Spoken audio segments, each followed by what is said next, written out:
नमस्कार मंडळी, आज आपण उन्हाळा स्पेशल असा थंडगार पदार्थ पाहणार आहोत। तर इथं मी एक कढई घेतलेली आहे, त्यामध्ये मी इथं अर्धा लिटर छान असं घट्टसर दूध टाकलेलं आहे म्हशीचं, किंवा तुम्ही फुल फॅट क्रीम घेऊ शकता। तर अशा पद्धतीनं बघा, मस्त असं उकळायला थोडंसं मोठं भांडं घ्या, जेणेकरून आपण छान असं दुधाला शिजवू शकतो। तर उन्हाळ्यामध्ये थंडगार काहीतरी खावंसं वाटतं आणि ही झटपट होणारी आणि मस्त पौष्टिक अशी रेसिपी आहे। तर आज आपण फळांपासून फ्रूट कस्टर्ड ही रेसिपी पाहणार आहोत। तर ही रेसिपी कोणत्याही क्षणी आवडल्यास नक्की चॅनलला एक लाईक आणि एक सबस्क्राईब नक्की करा। तर बघा, अशा पद्धतीनं उकळून आपलं जे दूध आहे थोडंसं आटलेलं आहे। तर ह्या रेसिपीमध्ये जास्त दूध आटवायची गरज नाही, थोडंफार दूध आटलं तरीही चालतं। तर बघा, इथं मी फ्रूट कस्टर्ड घेतलेला आहे व्हॅनिला फ्लेवरचा।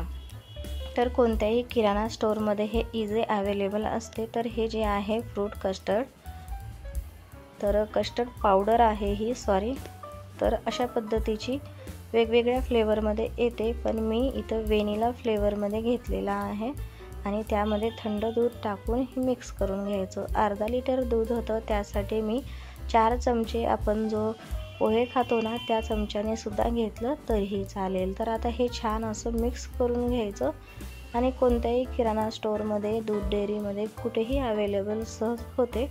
तर बघा, अशा पद्धतीनं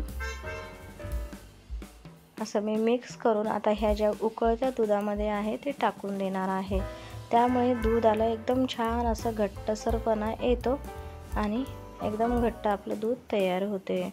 तर आता मी हे जे आहे कस्टर्ड ह्यामध्ये टाकून घेते आणि टाकल्यावर लगेच आपल्याला मिक्स करायचं आहे, जेणेकरून गुठळ्या होणार नाहीत।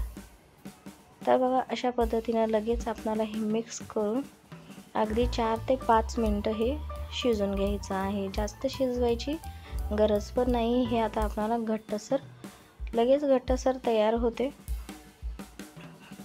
तर बघा, कलरसुद्धा थोडासा पिवळासर आलेला आहे। आता ह्यामध्ये तुम्हाला जेवढं गोड आवडत असेल त्या पद्धतीनं साखर टाकून घ्यायची आहे। मी 1 वाटी साखर टाकून घेतलेली आहे आणि आता आपल्याला हे 3 ते 4 मिनटं अजून घट्टसर होईपर्यंत शिजून घ्यायचं आहे। बघू शकता तुम्ही, या पद्धतीनं हे आपलं हे कस्टर्डचं मिश्रण तयार झालेलं आहे। इतपत आपल्याला घट्ट बनवायचं। तर बघू शकता, आता आपण हे थंड करायला फ्रीजमध्ये किंवा फ्रीजच्या बाहेर सुद्धा ठेवलं तरीही चालेल।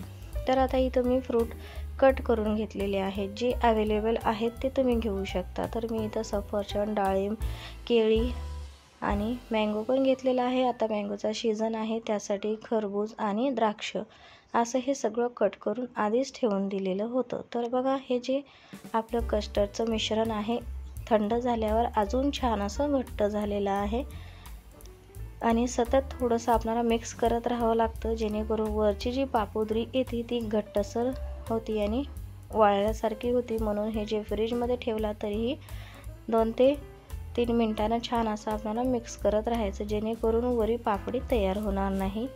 तर बघा, इथं जे काही आपण फ्रूट घेतलेलं आहे ते सगळं मिक्स करायचं आणि हे मिश्रण थंड झाल्यावरच हे फ्रूट कट केलेले ह्यामध्ये टाकून घ्यायचे। जर गरम गरम ह्याच्यामध्ये आपण जे हे फ्रूट टाकले तर फ्रूट काळे पडू शकतात आणि फ्रूट कस्टर्डला हवा तसा कलर येत नाही आणि टेस्ट येत नाही। तर बघा, बघू शकता तुम्ही, तर जेवढे फ्रूटचे कट केलेले होते त्याच्यातले मी अर्धे ह्यामध्ये टाकलेला आहे आणि वरून थोडंसं आपण डेकोरेशन करणार आहोत। आणि हे जे फ्रूट कस्टर्डचं मिश्रण आहे ते थंड आहे, त्यामुळे तुम्ही आता लगेच खाऊ शकता किंवा अजून अर्धा ते 1 तास फ्रीजमध्ये ठेवून सुद्धा तुम्ही अशा पद्धतीनं खाऊ शकता। तर बघा, इथं पाहुणे किंवा थंडगार काहीतरी पौष्टिक खावंसं वाटलं तर तुम्ही ह्या पद्धतीनं नक्की ट्राय करून बघा। अगदी सोप्या पद्धतीची ही रेसिपी आहे आणि खायला अप्रतिम लागते। मुलांना मधल्या वेळेस खाण्यासाठी अशा पद्धतीचं आईस्क्रीम देण्यापेक्षा फ्रूट कस्टर्ड तुम्ही करून बनवून देऊ शकता। अगदी मस्त, अगदी जसं आपण बाहेर मिळतो त्या पद्धतीनं तयार होते। बघा, तुम्ही पाहू शकता, याचा घट्टसरपणा इतपतच आपल्याला ठेवायचा आहे आणि जेवढे तुम्ही फ्रूट ह्यामध्ये ॲड तुमच्या आवडीनुसार करू शकता।